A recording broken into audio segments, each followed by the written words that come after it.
Pada hari yang berbahagia ini, seluruh rakyat Indonesia sedang melaksanakan peringatan Sumpah Pemuda. Bukan hanya di alun-alun ini, tapi di seluruh Indonesia, bahkan juga di perwakilan-perwakilan Indonesia di luar negeri. Tentu bukan tanpa maksud mengapa kita semua harus memperingati Sumpah Pemuda. Kita semua tahu dan dapat pelajaran berharga bahwa sejarah ini selalu digerakkan oleh yang muda-muda. Pesan zaman ini mari kita tangkap bersama-sama, dan khususnya anak-anakku, tangkaplah pesan zaman bahwa Indonesia menjadi seperti ini selalu digerakkan oleh anak-anak muda.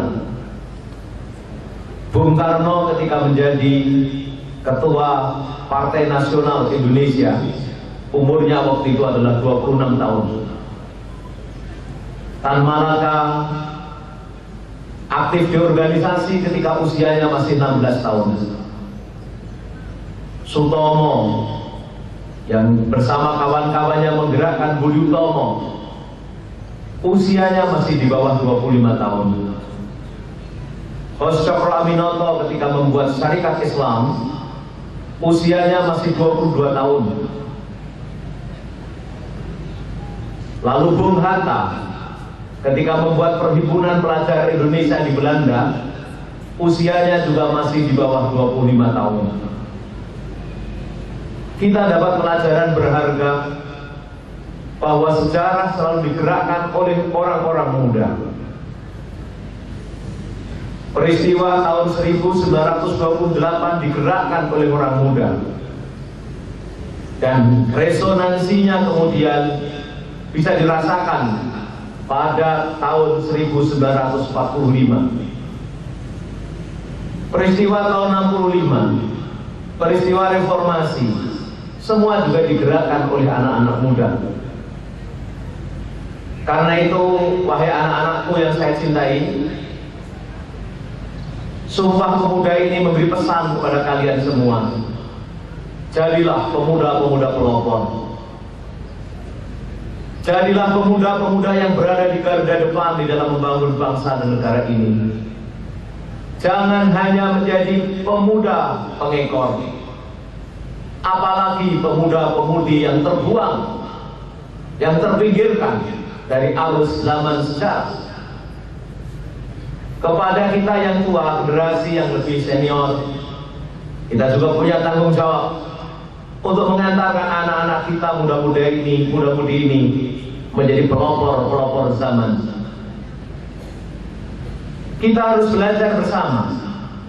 Mengapa ada pemuda yang menjadi pelopor? Mengapa ada anak-anak yang kemudian menjadi pengekor? Mengapa ada anak-anak yang kemudian di saat muda dan tuanya hanya menjadi bagian yang di pinggir-pinggiran dari peristiwa sejarah itu? Tahun 1928 memberikan pelajaran bahwa pemuda-pemudi yang kemudian tampil menjadi pelopor adalah mereka yang memiliki kesadaran besar, kesadaran tentang bangsa dan negaranya, bukan hanya kesadaran tentang dirinya, bukan hanya kesadaran tentang etnisnya, bukan hanya kesadaran tentang agamanya. Mengapa ada Jong Islamic Bond? Karena itu ada anak-anak muslim yang berpikir besar untuk bangsanya. Mengapa ada Jong Celebes? Mengapa ada Jong Borneo? Mengapa ada Jong Batak? Walaupun orang Batak kemudian berpikir besar untuk bangsanya. Mengapa ada Jong Java? Ini pasti orang Jawa yang berpikir untuk Indonesia. Mengapa ada Jong Batavia? Pasti orang Batavia yang berpikir besar untuk Indonesia. Mereka para pelopor, mereka para yang di depan, pasti orang yang memikirkan besar, orang yang tidak hanya mikir diri sendiri, orang yang punya mimpi besar, melampaui daripada etnisnya, melampaui pikiran-pikiran kekelompokan keagamaannya. Orang-orang inilah yang kemudian kita lihat Kemudian setelah bermimpi, bertekad, dan tekad itu dinyatakan dalam sebuah janji kebangsaan, satu nusa, satu bangsa, satu tanah air, dan satu bahasa. Orang-orang inilah yang kemudian konsisten ingin mewujudkan tekadnya. Pada saat itu kedaulatan menjadi kunci utama pembangunan bangsa. Maka mereka bertekad, musuh utamanya adalah penjajah, dan mereka bertekad untuk mengusir penjajah. Tahun 45 ketika Indonesia dideklarasikan kemerdekaannya, para pemuda-pemuda inilah yang terbukti menjadi motor dan pelopor bagi kemerdekaan Indonesia. Tantangan Indonesia tentu saja bergeser. Bukan hanya kedaulatan, tapi Indonesia harus membangun kemandirian pangan. Indonesia harus membangunkan dari kemandirian energi. Indonesia harus membangun kemandirian politik. Indonesia harus membangun kemandirian budaya.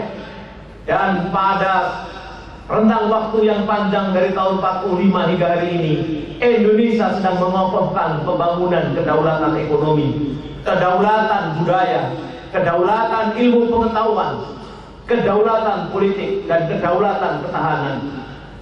Karena itu, wahai para anak-anakku, kalian harus menangkap tanda-tanda zaman ini. Tahun 2015, itu artinya tinggal 2 tahun lagi, Indonesia akan menjadi bagian dari komunitas ASEAN. Kita akan menjadi bagian besar antara sesama ASEAN. Kita akan bersama-sama menjadi komunitas ekonomi, komunitas budaya, komunitas pertahanan. Dan karena itu tantangannya pun pasti berbeda untuk menjadi pelopor. Kalian tidak hanya harus menjadi pelopor bagi kanan kirinya, tapi sekarang harus menjadi pelopor Indonesia yang mampu berdiri tegak ketika kita harus bersama-sama menjadi komunitas internasional. Karena itulah anak-anakku, renungkan betul pesan Menteri Pemuda dan Olahraga. Pesannya jelas, kalian harus menjadi pemuda yang santun, pemuda yang cerdas, pemuda yang inspiratif, pemuda yang berprestasi. Di tengah-tengah gelombang demokratisasi dan pragmatisme, kita harus memperkokoh internal Indonesia. Kita harus memperkokoh posisi internasional. Maka diperlukan pemuda-pemuda yang memiliki kesadaran moral yang tinggi, dan itu direfleksikan dalam kesantunannya. Senjatanya sekarang bukan hanya bisa berteriak-teriak dan marah. Diperlukan kecerdasan oleh anak-anak muda. Kalian harus mampu menginspirasi teman-temannya, dan kalian harus mengisi dengan prestasi. Sejarah juga membuktikan bahwa tidak ada sesuatu yang datang tiba-tiba. Tidak ada orang yang tiba-tiba hebat.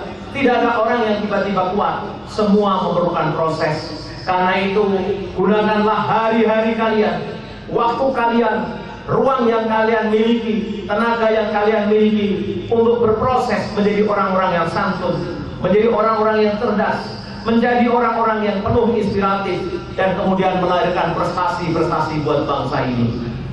Soekarno pernah mengatakan, berilah aku 1000 orang tua, aku akan pindahkan Semeru.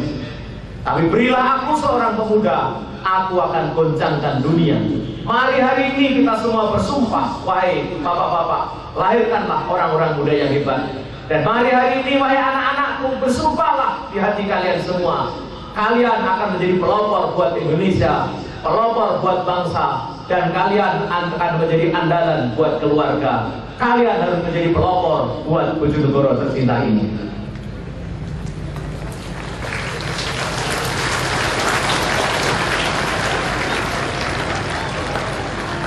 Tentu kita semua berdoa dan berjanji untuk terus memberi fasilitas dengan segenap kemampuan agar kalian tumbuh menjadi orang-orang pelopor tersebut.